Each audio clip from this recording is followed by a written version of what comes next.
apapun yang terjadi Tuhan izinkan dalam hidup kita, percayalah bahwa Tuhan tetap punya tujuan yang positif untuk kita melakukan kehendaknya. Nah, ini yang penting, khususnya saudara warga binaan di LP manapun saudara. Ya, karena ruangan yang ada, ruang gerak saudara kan ya cuma seputaran situ saja. Berarti apapun yang kita lakukan, ya, apapun yang kita lakukan, orang itu melihat, orang itu nyoroti. Nah, ketika saudara-saudara kita tahu kita sedang menghadapi sebuah masalah, mereka tahu, pasti mereka itu ngamat-ngamati kita. Pasti mereka itu nyorotin kita. Ih, dia ngapain ya? Setelah ini dia ngapain ya? Nah, pasti begitu. Kenapa? Karena mereka tahu kita sedang menghadapi apa. Nah, itu sebabnya saudara penting sekali untuk kita meresponi apa yang Tuhan ingin kita lakukan ketika kita sedang diperhadapkan pada sebuah masalah. Saya ulangi, apa yang Tuhan inginkan atas hidup kita ketika kita diizinkan menghadapi sebuah masalah. Mari kita lihat kisah yang sudah umum kita dengar tapi biar jadi pelajaran buat kita. Keluaran pasal 14 mulai ayat yang pertama. Keluaran 14 mulai ayat yang pertama. Berfirmanlah Yahweh kepada Musa demikian. Katakanlah kepada orang Israel. Saudara perhatikan. Ini Tuhan izinkan. Jangan saudara beranggapan apa saja yang Papa izinkan dalam hidup kita. Itu pasti yang enak, itu pasti yang baik. Tidak, tidak. Ya, lihat kisah ini. Katakanlah kepada orang Israel supaya mereka balik kembali. Balik kembali. Nah, saudara tahu nggak kalau ada kalimat balik kembali berarti tadinya sudah dari situ, tapi suruh balik kembali. Kan begitu ya? Dan berkemah di depan Pihahirot antara Migdol dan laut, tepat di depan Baal Zephon. Berkemahlah kamu di tepi laut. Aduh, kalau kita mendengar berkemah di tepi laut, jangan anggap camping di pantai. Awas ya, bukan begitu. Ingat, katakanlah kepada orang Israel supaya mereka balik kembali dan berkemah di tepi laut itu. Tuhan yang menyuruh loh. Keren ya? Keren. Kenapa? Rekreasi? Tidak. Aduh saudara. Lihat ayat 3. Maka Firaun akan berkata tentang orang Israel. Tiba-tiba Firaun dapat ide. Ya, ini kan Israel itu sudah keluar dari Mesir. Dan Firaun tidak rela. Cuma karena dalam tanda kutip ada peristiwa yang mengerikan. Anak sulungnya mati. Bahkan semua anak sulung di Mesir mati. Termasuk anak-anak hewan ternak mereka mati. Anak sulung. Mau tidak mau, Firaun harus mengizinkan. Sebab Tuhan yang mereka sembah itu membuat Firaun gemetar. Karena dahsyat kehadiran Tuhan. Tapi tiba-tiba berubah hati Firaun. Maka Firaun akan berkata tentang orang Israel. Mereka telah sesat di negeri ini. Padang gurun telah mengurung mereka. Betul. Saudara, zaman itu sampai hari ini loh. Padang gurun Sinai, ini padang gurun Sinai ya. Sampai hari ini, sejak ribuan tahun yang lalu, tidak ada kehidupan yang berarti, tandus sampai hari ini. Maka itu kalau ada orang ke Mesir, lalu tur ke Israel lewat Mesir, pasti melihat padang gurun, melewati padang gurun ini. Ngeri sekali. Nah, jadi Firaun pikirannya wajar.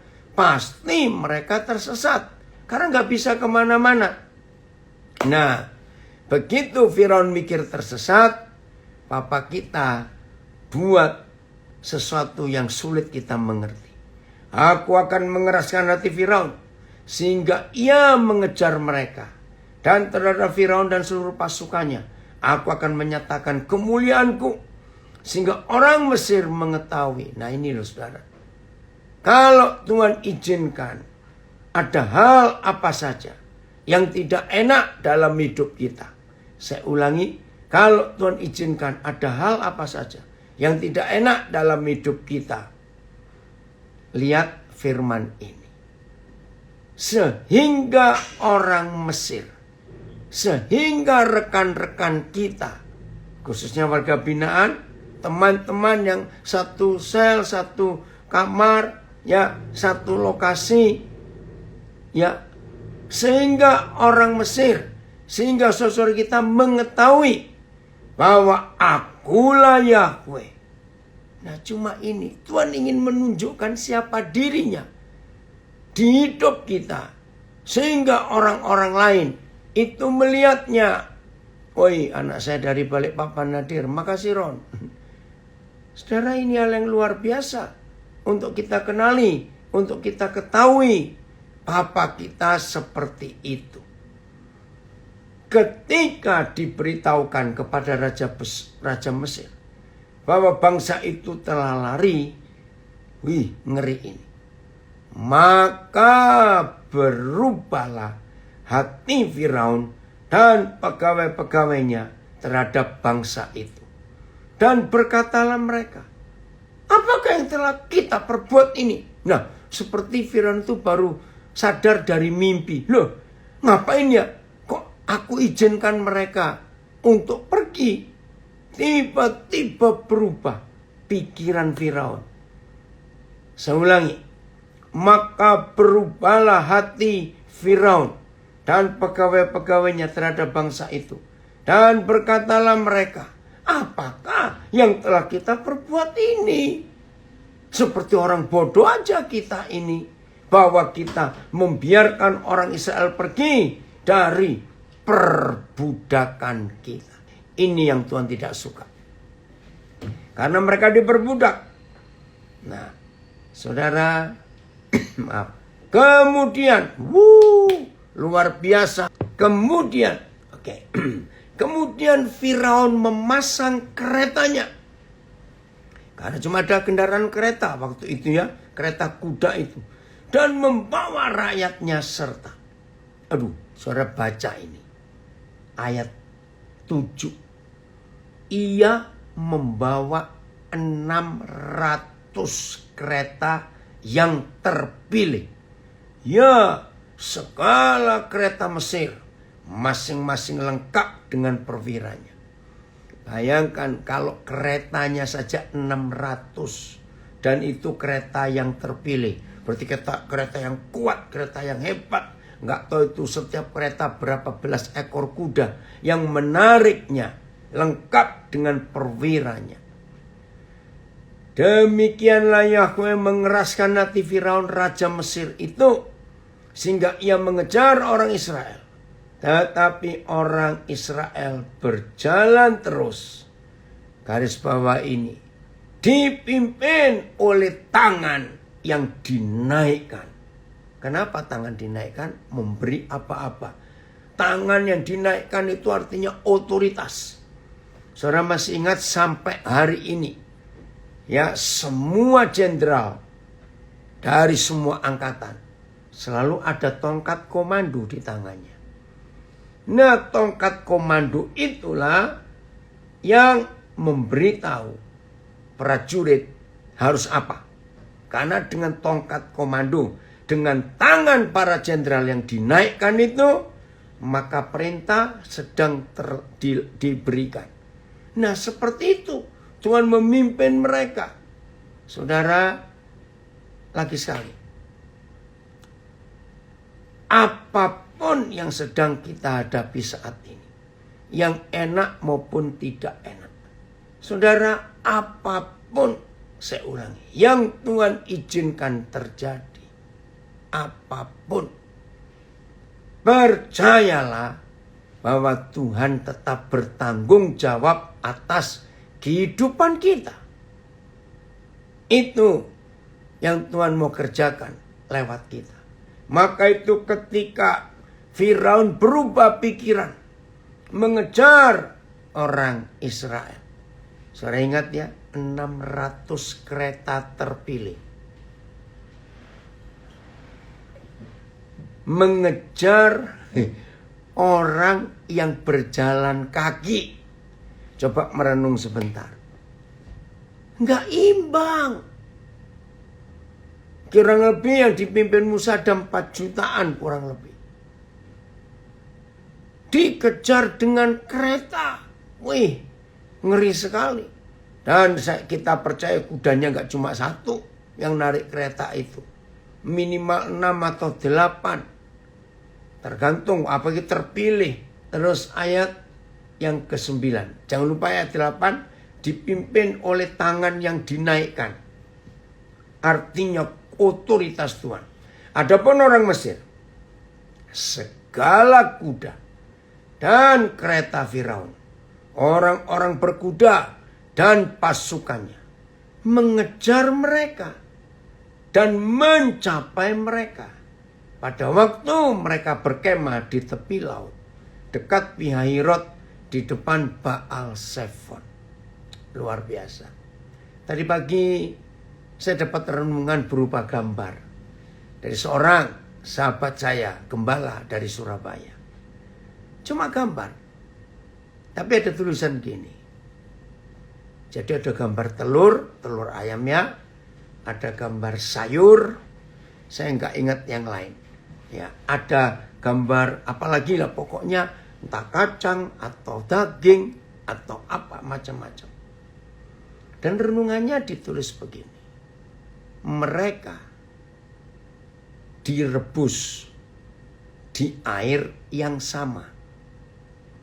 Air yang mendidih. Saudara, ternyata masing-masing barang tadi akan menghasilkan sesuatu yang berbeda dengan barang yang lain. Padahal mereka direbus di tempat yang sama, di air yang sama, air mendidih. Juga waktunya, beda. Nah, saya harap saudara mengerti. Maka itu saudara, ketika Tuhan mengizinkan apa saja yang tidak enak terjadi di hidup kita. Saya ulangi. Ketika Tuhan mengizinkan apa saja yang tidak enak terjadi di hidup kita. Saudara, respon kita bersama dengan Bapa itu yang akan menentukan jadi apa itu nanti. Jelas ya? Nah, sekarang masalahnya muncul. Mereka berjalan kaki dikejar dengan kereta berkuda. Mereka di tepi laut, jangan lupa tadi sedang berkemah. Dikejar oleh pasukan Firaun dengan kereta kuda. Oke. Ketika Firaun telah dekat, bayangkan. Orang Israel menoleh. Maka tampaklah orang Mesir bergerak menyusul mereka. Nah, ini reaksinya. Lalu sangat ketakutanlah orang Israel. Mereka berseru-seru kepada Yahweh. Saya percaya semua kita pernah dalam situasi yang begitu menakutkan. Semua kita pernah dalam situasi yang terpojok, terjepit. Renungkan, mereka jalan kaki, orang Israel. Firaun dengan 600 kereta yang terpilih dengan perwiranya, nggak tahu prajuritnya berapa banyak. Misalnya di depan mereka nggak ada laut sekalipun, misalnya. Padang gurun yang luas. Pertanyaannya, mau lari secepat apa? Apalagi mereka nggak lari tangan kosong. Mereka itu harus jalan dengan semua peralatan rumah tangga, tenda, kemah mereka. Dan juga ada anak-anak kecil, ada orang-orang tua. Nggak semuanya orang muda, nggak semuanya laki-laki. Coba bayangkan saudara. Kalau di depan mereka pun nggak ada laut, mereka tetap akan ditangkap kembali oleh Firaun dengan tentaranya. Nah, apalagi di depannya ada laut. Bisa bayangkan itu, ngeri sekali ketika mereka menoleh. Nah, saudara perhatikan reaksi dan respon. Jelas ketika reaksi mereka ketakutan, ya perhatikan baik-baik. Ketika reaksi mereka ketakutan, maka respon mereka sudah betul. Berseru-seru kepada Bapa di surga. Lihat, reaksinya takut, responnya betul. Berseru-seru kepada Tuhan. Tapi ada satu salah fokus bagi mereka. Dan biarlah peristiwa ini tidak mengganggu kita dan tidak kita ikuti. Ini bahaya sekali. Begini sikap hati mereka. Ayat 11. Dan mereka berkata kepada Musa. Nah ini loh. Oh Tuhan, ampuni kami. Karena seringkali kita pun berbuat seperti itu. Bangsa yang tegar tengkuk ini. Dan mereka berkata kepada Musa. Ini loh sikap hati yang jahat sekali. Saya ulangi ayat 10. Reaksi mereka ketakutan. Wajar. Karena musuh sudah di belakang mereka, tinggal nangkap saja. Respon mereka betul. Berseru-seru kepada Tuhan. Nggak salah. Ternyata yang salah adalah sikap hati mereka. Berseru-seru kepada Tuhan, tapi tidak mengucap syukur. Berseru-seru kepada Tuhan, ternyata mereka marah. Dan mereka berkata kepada Musa, aduh kejam sekali ini, kata-kata jahat. Apakah karena tidak ada kuburan di Mesir, Musa? Maka engkau membawa kami untuk mati di padang gurun ini. Apakah yang kau perbuat ini terhadap kami dengan membawa kami keluar dari Mesir? Pelan-pelan saudara. Waduh, ini jahat sekali. Kalau saudara baca Keluaran 1, di situ dituliskan betapa menderitanya mereka di bawah tekanan penindasan orang-orang Mesir. Mereka disuruh kerja paksa, membangun piramid, membangun kota-kota. Wih, memang Mesir zaman itu hebat. Nah, ternyata tenaga kerjanya gratis. Ya orang Israel ini. Nah, mereka berseru-seru kepada Tuhan. Nanti saudara baca Keluaran pasal 1. Mereka sendiri yang minta untuk mereka dibebaskan. Tuhan mendengar keluhan mereka. Ayat 8, Keluaran 1 ayat 8. Oke. Kemudian bangkitlah seorang raja. Kemudian bangkitlah seorang raja baru memerintah tanah Mesir yang tidak mengenal Yusuf. Jadi ceritanya mundur. Ayat 9. Berkatalah raja itu kepada rakyatnya. Bangsa Israel itu sangat banyak. Dan lebih besar jumlahnya daripada kita. Marilah kita bertindak dengan, katanya bijaksana, terhadap mereka.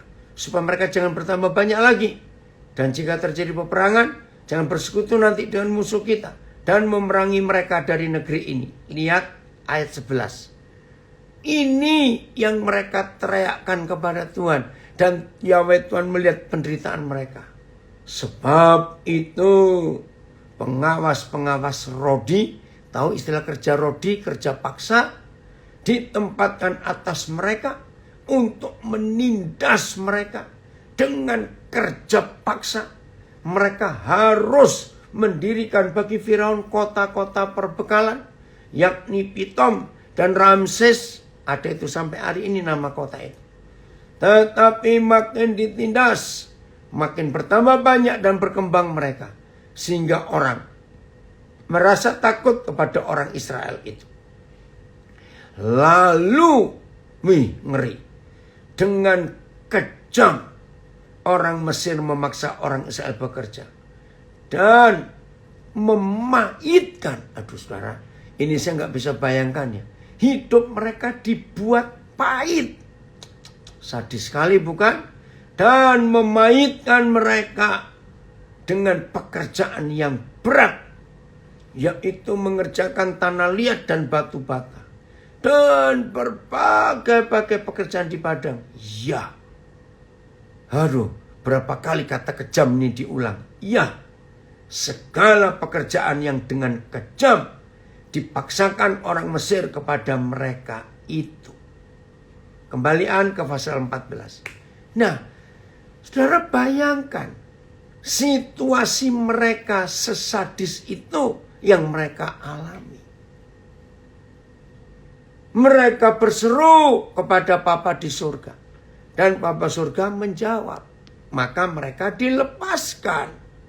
Loh, begitu mereka mengalami masalah. Jahat sekali mereka berkata. Saya ulangi lagi ayat 11 ya saudara. Dan ini jangan terjadi dengan hidup kita.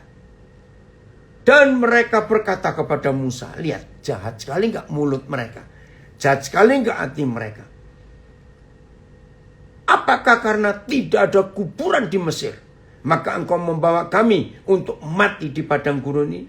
Apakah yang kau perbuat ini terhadap kami dengan membawa kami keluar dari Mesir? Bayangkan saudara. Ya mereka yang minta sendiri untuk dibebaskan dari perbudakan. Tapi setelah dibebaskan, baru ketemu masalah seperti itu. Mereka lupa. Bukankah kita sering seperti mereka itu? Saya ulangi, bukankah kita sering seperti mereka itu? Sudah ditolong oleh Tuhan. Betul. Ada yang komen dari Malang. Orang bilang, maka orang Israel tidak tahu berterima kasih. Betul sekali. Mereka bisa marah kepada Musa. Terus lihat ayat 12. Lebih jahat lagi. Bukankah ini telah kami katakan kepadamu di Mesir? Kejam sekali mereka ini. Jahat sekali. Janganlah mengganggu kami. Dan biarlah kami bekerja pada orang Mesir. Sebab lebih baik bagi kami untuk bekerja pada orang Mesir daripada mati di padang gurun ini. Aduh. Lagi sekali saudara. Hari ini kita belajar. Untuk merespon apa saja. Bersama dengan Papa. Respon kita tidak boleh salah. Enggak boleh salah respon kita. Kita harus percaya betul bahwa rencana Tuhan untuk kita enggak pernah gagal.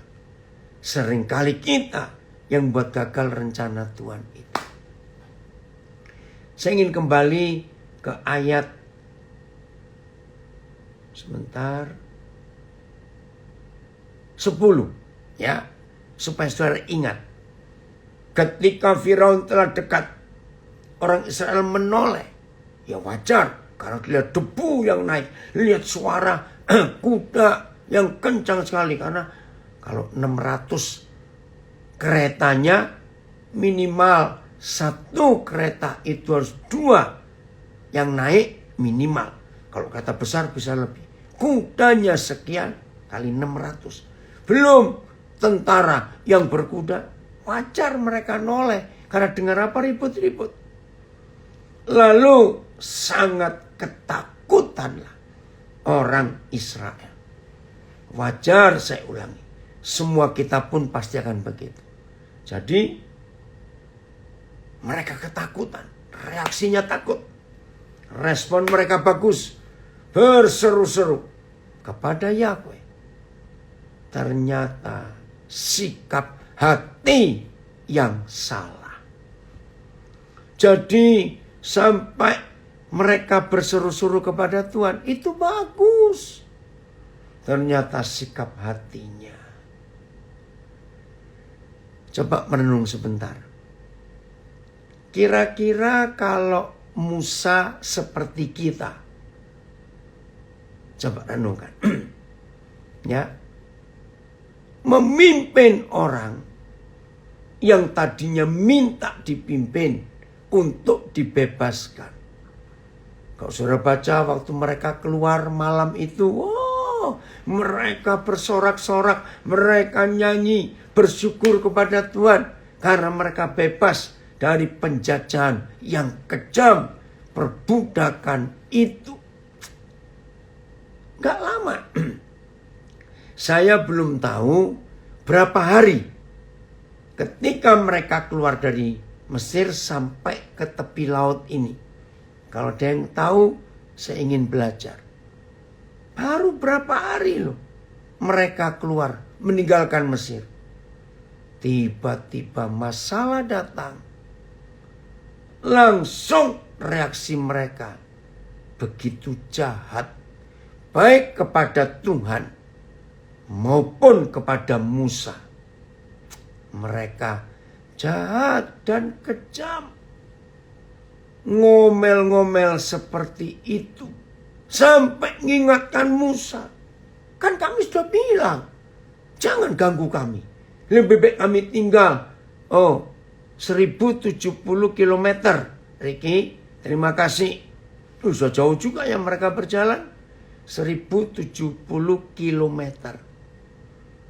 Nah, jalan kaki berapa hari itu ya? Nah, saudara, bayangkan. Terkejarlah mereka. Sampai di pinggir pantai itu. Nah, ini yang kita mau pelajari. Sekarang kita akan belajar reaksi dan respon Musa sebagai seorang pemimpin ketika dia menghadapi pemberontakan itu. Teori leadership, teori kepemimpinan harus belajar dari teori Musa ini. Terima kasih Tuhan. Musa itu luar biasa. Ayat 13. Tetapi berkatalah Musa kepada bangsa itu, janganlah takut. Ayo kita selidiki. Musa emosi gak? Musa termakan gak dengan kekurang ajaran bangsa itu? Musa terpancing gak emosinya? Ayo sampai di kalimat ini, janganlah takut. Ayo nulis yang di Zoom, yang di Instagram. Oh ya, dari Malang, Jakarta, Surabaya jaraknya kurang lebih 680 km. Ya, ini 1070. Mungkin sampai Banyuwangi kali ya. Saudara, ayo Musa tetap tenang. Betul, apalagi ini reaksi yang luar biasa. Ya, oh betul ya. Dari Salatiga sudah nulis kira-kira jarak Jakarta Banyuwangi. Oh, dari Siantar terpancing. Tidak. Betul. Dari Surabaya komen tidak terpancing. Musa tenang. Ini loh yang luar biasa. Musa berkata, jangan takut. Aduh saudara. Waktu saya belajar ini, reaksi dan respon Musa itu sangat luar biasa. Terima kasih Tuhan ada Musa. Jadi kita bisa belajar. dari Dili, dari Timor Leste, berkata tetap tenang dan sabar. Betul. Hebat sikap Musa. Oh, ini yang dari Siantar bilang. Kalau Musa itu seperti saya, oh ya, betul. Awas ya, suka emosi kamu. Ya. Ada yang komen dari Malang, kenapa Musa tetap tenang? Karena Musa kenal siapa Papa di surga. Luar biasa, Musa terlalu percaya kepada Tuhan. Apa lanjutnya? Janganlah takut, berdirilah tetap, dan lihatlah keselamatan dari Yahweh yang akan diberikannya hari ini kepadamu hari ini. Nah, ini iman. Bukan iman yang ngawur. Bukan iman yang tanpa jawab dasar. Tapi iman yang ada alasan dan ada dasarnya. Apa itu? Kenapa Musa bisa berkata hari ini? Wah, ini iman yang luar biasa. Saya ulangi lagi 13 ya saudara. Terima kasih Bapak. Tetapi berkatalah Musa kepada bangsa itu, janganlah takut. Berdirilah tetap dan lihatlah keselamatan dari Yahweh yang akan diberikannya hari ini kepadamu. Waduh, saudara, berkali-kali saya sudah baca ayat 13 ini. Tapi tiap kali membacanya, wih, ada sesuatu yang melonjak di hati saya. Lihat kalimat berikut, Musa ini ngomong apa? Ini seorang pemimpin. Sebab orang Mesir yang kamu lihat hari ini, wih, imannya tidak akan kamu lihat lagi. Untuk kapan? Selama-lamanya.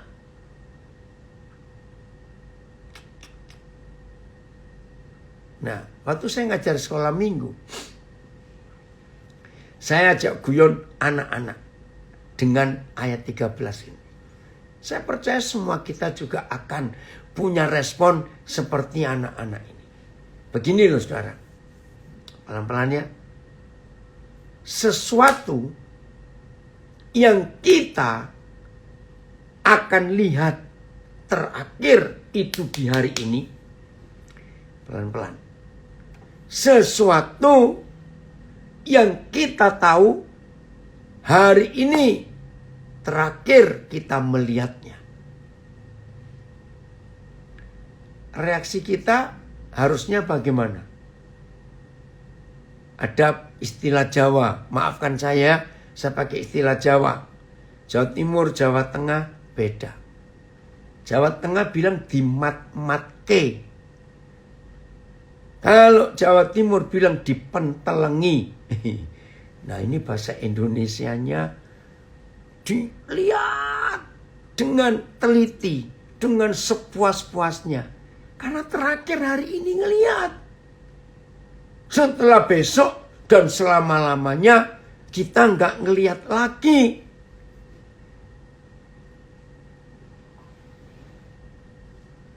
Ngerti nggak maksud ini, saudara? Betul? Nah, itu saya ngajar sekolah minggu begitu. Jadi anak-anak, ayo kita lihat yang terakhir kali ya, orang Mesir ini. Sebab mulai besok dan seterusnya nggak bisa ngelihat lagi kita. Nangkep nggak maksud saya ini, saudara? Jadi seharusnya kita ngelihatnya dengan puas-puasan kok. Karena besok nggak ngelihat lagi loh. Ini yang terakhir kita ngelihat orang Mesir itu. Musa menjadi pemimpin yang punya konsep seperti itu. Saya kagum. Seru ya saudara. Kalau kita berjalan bersama dengan Papa itu seru. Ini yang terakhir loh kamu lihat. Puas-puaskan. Kamu lihat. Kalau perlu pelototin. Karena besok dan seterusnya kamu gak bisa ngelihat lagi. AYT. Musa berkata kepada bangsa itu, "Jangan takut, berdirilah teguh dan lihatlah keselamatan dari Yahweh yang akan ditunjukkannya kepadamu pada hari ini. Sebab orang Mesir yang kamu lihat hari ini tidak akan pernah kamu lihat lagi selamanya." Terjemahan lama. Tetapi kata Musa kepada orang banyak itu, "Janganlah kamu takut. Pertetapkanlah hatimu, maka kamu akan melihat kelak pertolongan besar daripada Yahweh yang diadakannya bagimu pada hari ini juga. Karena adapun segala orang Mesir yang kamu lihat pada hari ini, ia itu tiada kelihatan pula kepadamu sampai selama-lamanya." BIS, Musa menjawab, "Jangan takut, bertahanlah. Kamu akan melihat apa yang dilakukan Yahweh untuk menyelamatkan kamu. Orang Mesir yang kamu lihat sekarang tak akan kamu lihat lagi." MLT. Lalu Musa berkata kepada umat itu, "Janganlah kamu takut, berdirilah teguh dan lihatlah keselamatan dari Yahweh yang akan Dia lakukan bagimu pada hari ini. Sebab orang-orang Mesir yang kamu lihat hari ini, kamu tidak akan melihat lagi untuk selama-lamanya." Saudara lihat, kita belajar reaksi dan respon orang-orang Israel. Dan sekarang kita belajar melihat reaksi dan respon Musa sebagai pemimpin. Ternyata ini penting sekali. Nah, dasarnya apa? Musa percaya. Karena Tuhan yang berkata kepada Musa, bukan, "Bebaskan bangsa itu. Aku yang akan menyertai." Ya sudah, Musa percaya betul. Apa yang Tuhan katakan gak pernah salah. Maka itu dalam hidup kita, saudara, harus punya iman yang sama. 1 Samuel 17. Saya lihat ya, ini Daud. Imannya Daud. 1 Samuel 17 ayat yang ke-37. Mulai ya, ayat 37. Saya baca ayat 37 dulu ya. Pula kata Daud, "Yahweh yang telah melepaskan aku dari cakar singa." Ini Daud ngomong kepada Raja Saul. "Dan dari cakar beruang. Dia juga akan melepaskan aku dari tangan orang Filistin itu." Kata Saul kepada Daud, "Pergilah, Yahweh menyertai engkau." Nah, ini lucu. Saul bisa berkata, "Pergilah Daud, perangilah. Nanti Yahweh menyertai engkau." Tapi Saulnya gak percaya. Karena Daud ini kan masih anak-anak. Bagaimana melawan orang raksasa itu? Pasti dalam pikiran Saul, "Ya itu kan singa dan beruang, Daud. Ini kan Goliat. Oh, raksasa yang luar biasa itu. Ya udah, pergi sana. Tuhan menyertai." Tapi Saul gak percaya. Ayat 45. Ayat 45. Nah, mulai. Ini iman yang sama yang dimiliki oleh Musa.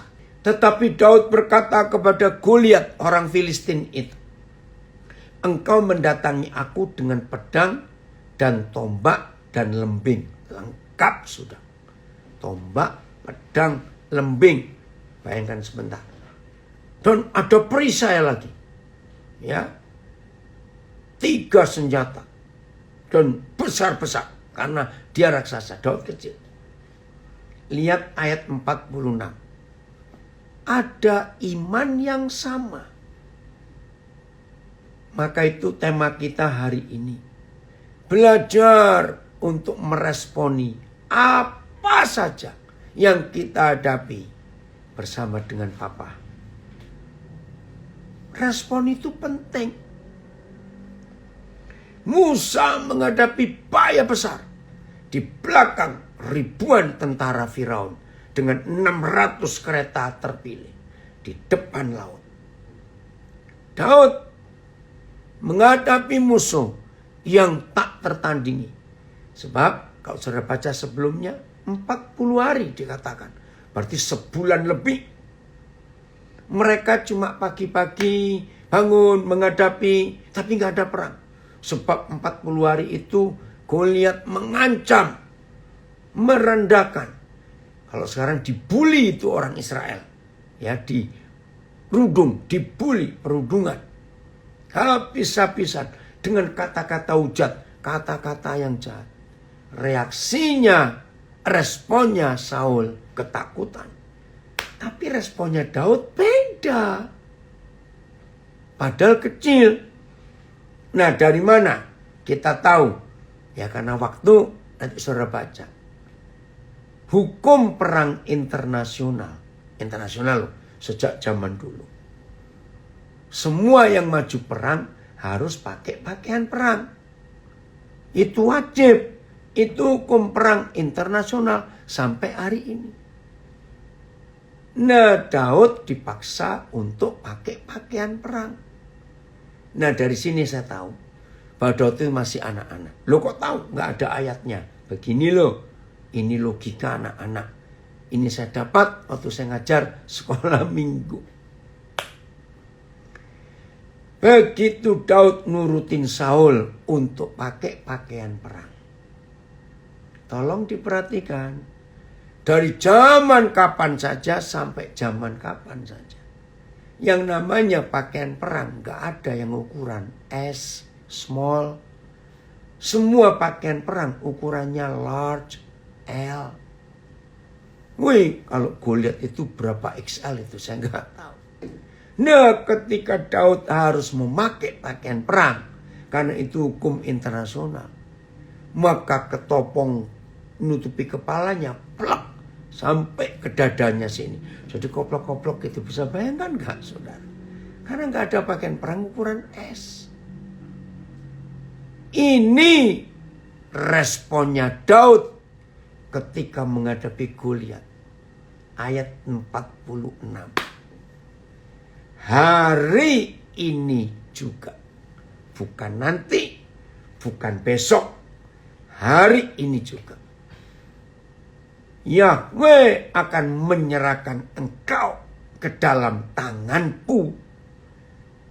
Dan aku akan mengalahkan engkau. Dan memenggal kepalamu. Wih, nekat anak kecil ini. Dari tubuhmu.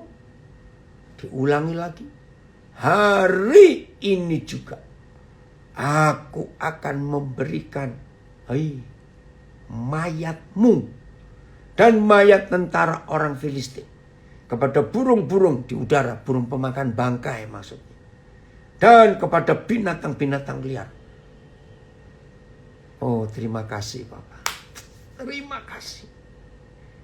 Ada iman Daud yang sehebat ini. Garis bawah yang bawa Alkitab. Kalimat terakhir ini. Ayat 46 ini luar biasa. Ini iman, alasan imannya Daud. Yakin. Hari ini. Coba saudara renungkan. Sudah perang atau belum? Belum. Nah, belum apa-apa. Kenapa Daud bisa berkata, engkau telah diserahkan Tuhan ke dalam tanganku. Aku akan mengalahkan engkau. Memenggal kepalamu dari tubuhmu. Hari ini juga mayatmu, mayat tentaramu. Renungkan. Belum apa-apa.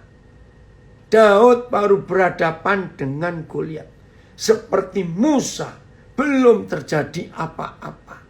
Di depan Musa itu laut. Maaf, intermezzo, bukan got atau selokan. Betul? Bukan kali kecil, laut. 4 juta orang kurang lebih. Di belakangnya tentara berkuda, keretanya 600. Tapi Musa bisa berkata pada hari ini juga. Roh Kudus tolong kami. Warga binaan yang dikasihi Tuhan. Apa yang membuat saudara ragu-ragu, bimbang, gak yakin? Kalau toh di antara saudara warga binaan belum ada yang menjamin. Maaf, uang belum ada hari ini. Apa yang kita pelajari ini jadi pegangan. Nanti kita akan lihat motivasinya. Maka itu hal yang paling penting buat semua kita warga binaan. Saya ulangi lagi. Hal yang sangat penting buat semua kita warga binaan adalah begini. Kalau bebas, kita mau ngapain? Nah, itu yang Tuhan ingin tahu dulu. Kalau Tuhan tahu motivasi sikap hati kita semua. Kalau saya sembuh dari sakit misalnya, mau ngapain? Kalau saya bebas dari masalah ini, mau ngapain? Nah, itu yang tahu cuma kita dengan Tuhan. Nggak ada orang yang tahu. Begitu pula semua kita yang sedang menghadapi sesuatu yang terjepit, menghimpit, tertekan. Motivasi hati kita, sikap hati kita itu menentukan. Kembali ke ayat 46. Tolong garis bawahi kalimat terakhir yang keluar dari mulut Daud. Sama yang seperti keluar dari mulut Musa. Saya ulangi 46-nya. Hari ini juga Yahweh akan menyerahkan engkau ke dalam tanganku. Dan aku akan mengalahkan engkau. Dan memenggal kepalamu dari tubuhmu. Hari ini juga aku akan memberikan mayatmu. Dan mayat tentara orang Filistin kepada burung-burung di udara. Dan kepada binatang-binatang liar. Loh, ini kan lucu. Belum ngapa-ngapain. Pedang aja belum diunus. Belum dikeluarkan. Masih ngomong-ngomong. Tapi Daud anak kecil itu imannya luar biasa. Ini dia. Waduh, saya suka. Coba 5 terjemahan. Supaya seluruh bumi tahu. Ini loh imannya Daud. Supaya seluruh bumi tahu bahwa Israel mempunyai Tuhan. Wih. Sehingga seluruh bumi mengetahui bahwa ada Tuhan di Israel. Maka akan diketahui oleh segenap isi bumi bahwa pada orang Israel ada Tuhan. Maka seluruh dunia akan tahu bahwa kami bangsa Israel mempunyai Tuhan yang kami sembah. Dan seluruh bumi akan mengetahui bahwa ada Tuhan bagi Israel. Naik lagi Bapak nggak kebaca. Ya, terima kasih. Dengan demikian seluruh bumi akan tahu bahwa ada Yahweh di Israel. Dengan demikian seluruh bumi akan tahu bahwa ada Tuhan di Israel. Dahsyat, saudara. Oh, Lapas Bondowoso ada kegiatan lain. Oke, Tuhan memberkati ya.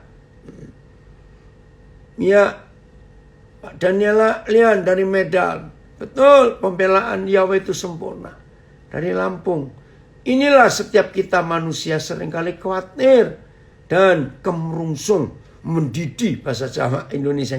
Padahal setiap hari mengalami pembelaan dan penyertaannya. Maka itu sangat penting setiap kita bersekutu dengan Bapa. Puji Tuhan. Terima kasih untuk kuliah hari ini. Haleluya. Ya. Indah ya saudara. Ini motivasinya. Supaya orang tahu ada siapa di hidup kita ini. Supaya orang tahu. Nah, maka itu reaksi kita itu menentukan respon kita. Lalu respon kita terbagi yang ke arah negatif atau positif. Israel responnya negatif. Sikap hatinya mati kita. Nggak ada kuburannya di Mesir. Tapi Musa lain. Daud lain. Reaksinya, motivasinya. Tuhan yang dipermuliakan. Jadi hari ini saudara. Bagaimana pengenalan kita dengan Bapa di surga? Bagaimana?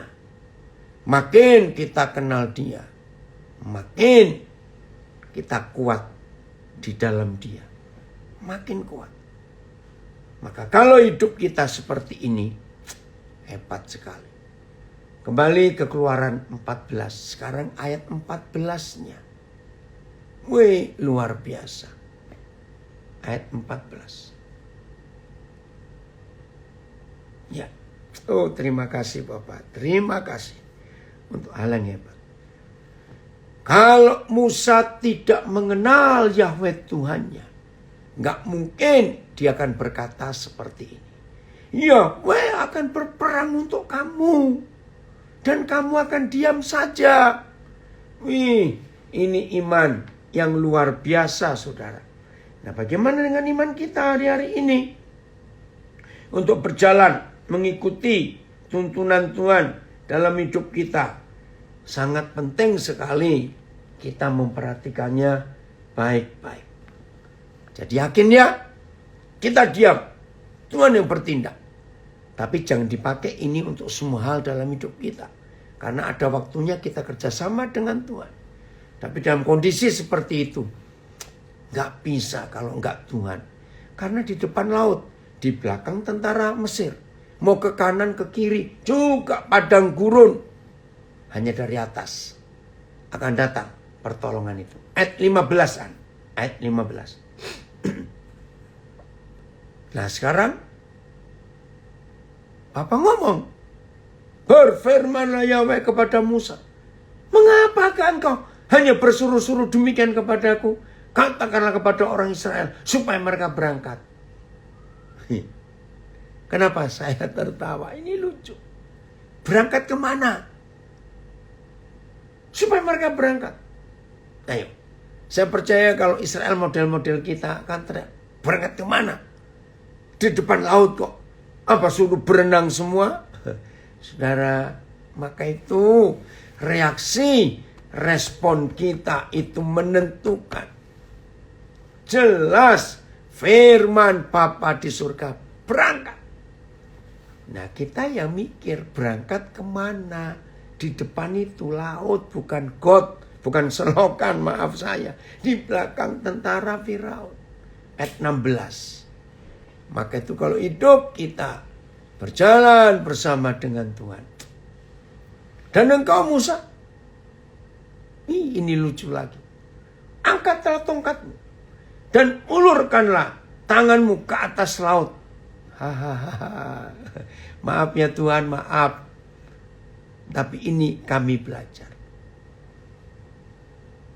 Dan belalah airnya. Belalah itu. Belakanlah airnya. Saya sebentar acungkan ke laut, maka air akan terbagi. Belalah. Oh, semua kata belalah air itu. Loh, kenapa saya menekankan ini? Halo, ayo mikir. Mana sih air bisa dipotong? Air bisa dibelah? Kalau roti bisa. Batu bisa. Telur bisa dibelah. Ini air disuruh belah. Maka itu saya belajar tertawa. Papa kita bisa guyon juga. Sehingga orang Israel akan berjalan di tengah-tengah laut di tempat kering. Sudahlah. Ngeri sekali. Saya masih ingat tahun berapa ya, 70-an. Ada seorang ateis yang gak percaya Tuhan, namanya ateis. Ngomong begini. Rupanya dia salah. Nah, yang jawab waktu itu mentor saya, Yeremia Rim. Dia orang hebat. Menurut data yang mereka lewati itu bukan laut yang dalam, tapi laut yang dangkal. Kalian gak neliti. Saya juga kaget waktu itu. Ini Yeremia Rim akan jawab apa ya pada orang ini? Tiba-tiba Yeremia Rim wajahnya, antusias sekali. Sudah Pak? Sudah? Dia tanya pada orang itu. Sudah. Nah, dia bacakan karena waktunya ayat yang berikut. Kan ditulis. Coba saya lihat. Ayat yang ke 30. Keluaran 14. Demikianlah pada hari itu.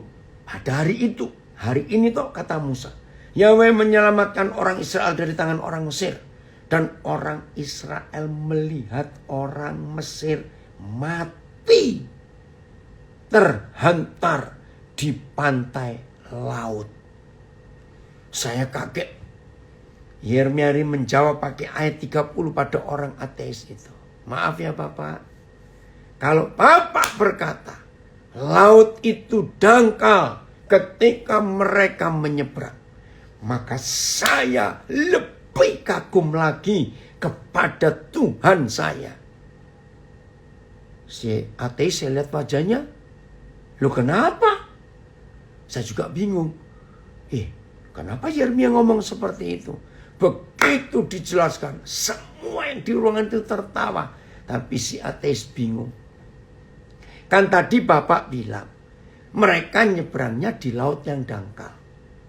Nah Pak, kalau lautnya dangkal, kok bisa membunuh Firaun orang Mesir dengan kuda-kudanya sampai mati terhampar di pantai laut? Berarti Tuhan saya lebih hebat loh Pak. Air dangkal bisa membunuh orang. Ini jawaban yang luar biasa. Ngerti nggak maksud ini saudara? Maka itu hari ini, ayo kita percaya. Ternyata air bisa dipotong, bisa dibelah. Itulah Papa kita di surga. Apalagi belahnya nggak pakai pisau, pakai tongkat. Jangan lupa itu. Jadi hari ini kita belajar. Masalah apapun juga yang menentukan respon kita. Nah, untuk bisa punya respon, kita harus punya reaksi. Kalau kita punya reaksi, maka kita harus punya sikap hati yang benar. Lengkap sudah kalau hidup kita seperti ini. Jelas ya saudara?